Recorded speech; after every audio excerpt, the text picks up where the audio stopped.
के तपाईलाई थाहा छ बायाँ हात फोहोरी हातको रूपमा लिइने हुनाले यो देशमा बायाँ हात कहिले मिलाइँदैन अनि यो देशमा हाँस्नु भनेको अपरिपक्वताको संज्ञा हो।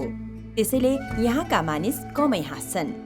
यहाँ हाँसेर कुरा गरे असभ्य या खिस्सी गरेको मानिन्छ। बङ्गलादेश। साथीहरू, आउनुहोस् आजको श्रृङ्खलामा हामी बङ्गलादेश घुम्नेछौँ र म यो देशका बारेमा धेरैभन्दा धेरै जानकारी गराउनेछु। अब तपाईँ बङ्गलादेशको यात्राका लागि तयार रहनुहोस्। यति बेला हामी बङ्गलादेशको ढाका विमानस्थलमा उत्रिसकेका छौँ। अब हामी यो देशका घुम्नै पर्ने ठाउँ अनि यहाँका रोचक रहस्यबारे जानकारी लिनेछौँ। दक्षिण एसियामा रहेको यो देशको आधिकारिक नाम पिपल्स रिपब्लिक अफ बङ्गलादेश हो। यो देश 1,47,500 वर्ग किलोमिटर क्षेत्रफलमा फैलिएको छ। क्षेत्रफलका आधारमा यो 1,265 प्रति वर्ग किलोमिटर जनघनत्व रहेको छ। यो देशको सिमाना भारत र म्यानमारसँग जोडिएको छ। यहाँको कुल जनसङ्ख्या 16 करोड छ। यो देशको जनसङ्ख्याको आधारमा विश्वमा 8औं नम्बरमा रहेको छ। यहाँ करिब 37% मानिस सहरमा बसोबास गर्दछन् भने 63% मानिस ग्रामीण क्षेत्रमा बसोबास गर्दछन्। यहाँका मानिसको मुख्य आय स्रोत खेती नै हो। यहाँ चामलको उत्पादन धेरै हुन्छ। यहाँबाट चामलको निर्यात बढी मात्रामा हुन्छ। यहाँको 60% भूभाग कृषियोग्य छ। यो देश पहिले पाकिस्तानमा गाभिएको थियो। बङ्गलादेशलाई कन्ट्री अफ रिभर्स पनि भन्ने गरिन्छ किनभने यहाँ 700 भन्दा बढी नदी छन्। एसियाको सबैभन्दा ठूलो नदी गङ्गा, मेघना र ब्रह्मपुत्र नदी यहाँ छन्। त्यसो त नदीका फाइदासँगै बेफाइदा पनि छन्। यहाँका नदीमा हरेक वर्ष बाढी आउँछ। यसले निकै आर्थिक क्षति पुर्याउनुका साथै मानिसको ज्यान समेत लिने गरेको छ। बाढीकै कारण शैक्षिक क्षेत्रमा नोक्सान पुग्ने गरेको छ। विद्यालयमा पढ्ने विद्यार्थीले निकै शास्ति भोग्नु परेको छ। यतिसम्म कि बोर्ड स्कुल अर्थात् डुङ्गा सहितको कक्षा कोठा बनाएर पढाइलाई निरन्तरता दिने गरिएको छ। बङ्गलादेशको झण्डामा 2वटा रङ छन्। हरियोको बीचमा रातो गोलो रङ। हरियोको अर्थ हो खुसी र रातोको अर्थ हो बलिदान। बलिदान भन्नाले यो देश स्वतन्त्र बनाउन यहाँका मानिसले दिएको बलिदानको चिन्ह हो। यो देशको राष्ट्रिय जनावर रोयल बेङ्गाल टाइगर हो। यो जनावर देशको चिनारीको रूपमा रहेको छ। यहाँ शेर र बाघको मुखौटो लगाएर घुम्नु साधारण कुरा हो। क्रिकेट म्याचमा बाघको मुखौटो बोकेर सपोर्ट गर्ने गरिन्छ। यहाँ रेल सुविधा भए पनि रेलको सङ्ख्या भने थोरै छ। त्यसैले असङ्ख्य यात्रु जथाभावी रेल चढेको देख्न सकिन्छ। सस्तो यातायात सेवा भनेकै रेल भएकोले यहाँका मानिस रेलको ढोका, छत र इन्जिन नजिकैको भागमा समेत बसेर यात्रा गर्ने गर्छन्। विश्वको सबैभन्दा लामो समुद्री तट यही देशमा छ। यस देशको समुद्री तट बाजार तटको नामले प्रख्यात रहेको छ। बाजार तट 150 किलोमिटरसम्म फैलिएको छ। यो ठाउँमा पर्यटकको निकै घुइँचो लाग्ने गर्दछ भने यो ठाउँ यहाँका मानिसको जीवन निर्वाहको आधारका रूपमा पनि रहेको छ। अर्थात् यही समुद्री तटबाट आवश्यक सामान आयात हुने र उत्पादित वस्तु निर्यात हुने गर्दछ। विश्वका प्राय देशमा एक वर्षमा 4वटा मौसम हुन्छन् भने यो देशमा 6वटा मौसम छन्। यहाँ summer, autumn, winter, spring, rainy र कुल सिजन हुने गर्दछ। यो देशका मानिस बायाँ हात मिलाउन चाहँदैनन्, दायाँ हात मात्र मिलाउने गर्दछन्। यस देशका मानिस बायाँ हात कहिले पनि मिलाउँदैनन् किनभने उनीहरूको विचारमा बायाँ हात फोहोरी हात हो। यो देशको 90% मानिस मुस्लिम धर्म मान्छन्।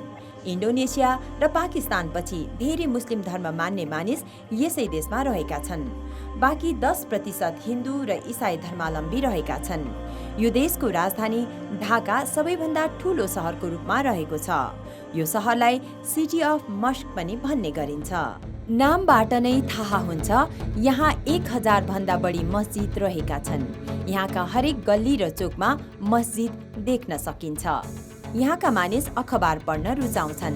त्यसकारण यहाँ 2000 भन्दा बढी अखबार प्रकाशित हुन्छन्। यहाँका मानिसको क्रिकेट खेलप्रति निकै लगाव छ। टोलटोलमा यो खेल खेल्ने गरिन्छ। क्रिकेटमा यो देश छोटो समयमा अन्तर्राष्ट्रिय स्तरमा नाम कमाउन सफल भएको छ।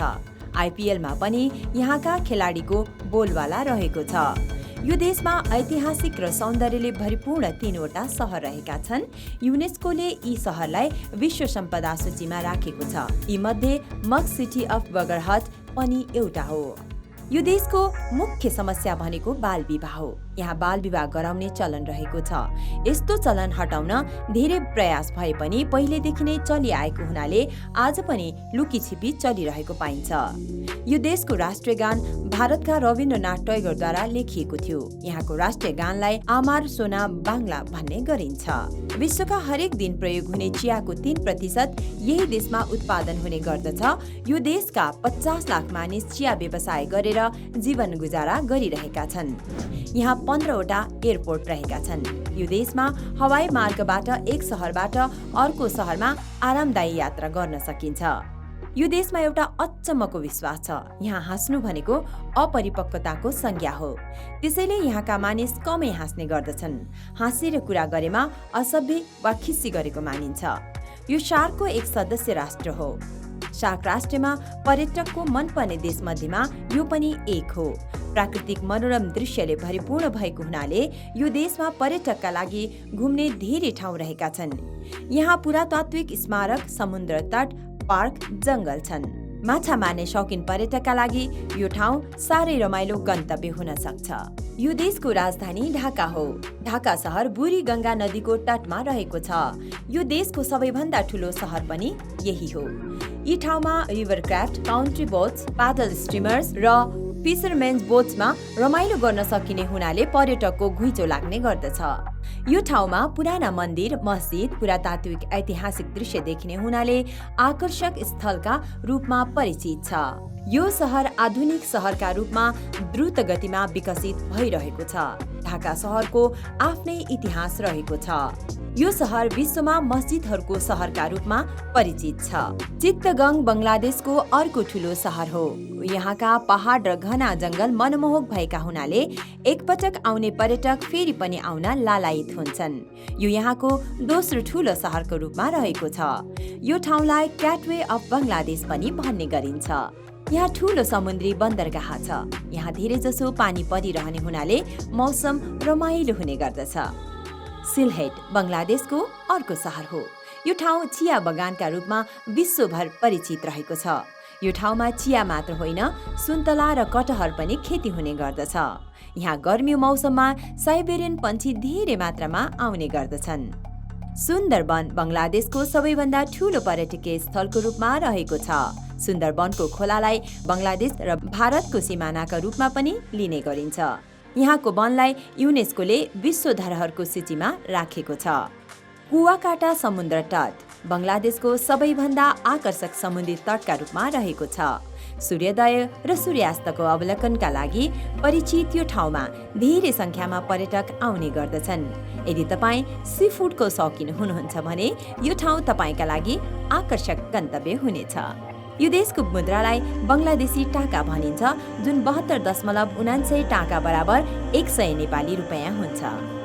साथीहरू, तपाईलाई आजको यो यात्रा कस्तो लाग्यो? हामीलाई कमेन्टमा अवश्य बताउनुहोला। यदि तपाईलाई राम्रो लाग्यो भने लाइक, कमेन्ट र शेयर गर्न नभुल्नुहोला। भोलि फेरि हामी कुनै नयाँ ठाउँ घुम्न आउने नै छौँ। तबसम्म भिडियो यात्राको लागि तयार भएर रहनुहोस्। नमस्कार।